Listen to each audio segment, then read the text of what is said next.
Cars outside of a gift shop that doesn't really sell great gifts, it's suspicious, but it's not enough for them to go in. It's not enough for the fire department to go in unless there's a fire. Cracking down on illegal game rooms and 8-liner machines. What the city of Beaumont is doing to stop illegal gambling.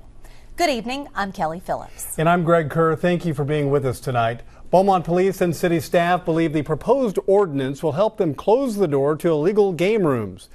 They want to ensure the operators of game rooms are playing by the same rules that affect other businesses.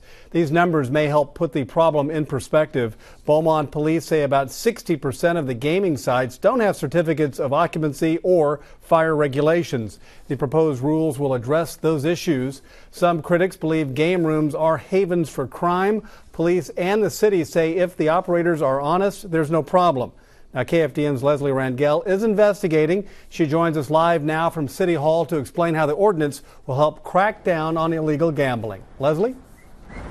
Yes, Greg. During a work session at the City Council meeting this afternoon, we learned the ins and outs of the ordinance. It was crafted by detectives with the Beaumont Police Department as well as staff from the City Attorney's Office. Now, it's important to note we're not talking about pizza parlors or golf courses with electronic games. Police estimate at least 40 gaming sites like this one are operating within Beaumont city limits. We found some of these sites by going up to doors and seeing them for ourselves. Others were pointed out to us by people who live by them. Police and city staff say one of the biggest problems with regulating gaming sites is how they're labeled. They say some are listed as gift shops, others have no signage at all. Even if some of the gaming rooms were operating illegally, it's difficult to investigate because police need probable cause.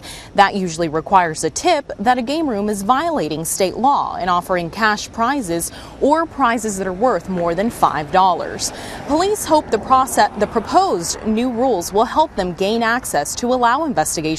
That's why they want to begin asking the sites to put up proper signage and have certificates showing how many people can be inside of a building.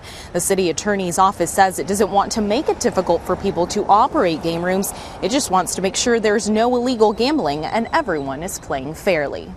The gaming sites that are in existence become permitted by the city, which means they would solicit a list of their gaming machines so that we can make sure that they're inventoried. It also require them to come in and fill out an application so we would know who the owners and operators were of the business, and basically just to put a face with their name so we can eliminate the fly-by-night type businesses. Now, we also spoke with a man who says he owns several machines around town. He's not the one who operates them, but he says the ordinance is overreaching and is targeting everyone, not just the people who are doing illegal activities.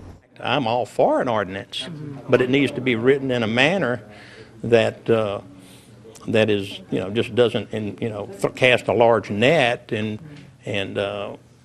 bring in every single machine. I mean, if you've got one of these machines in a convenience store, is that a game room? No, it's not.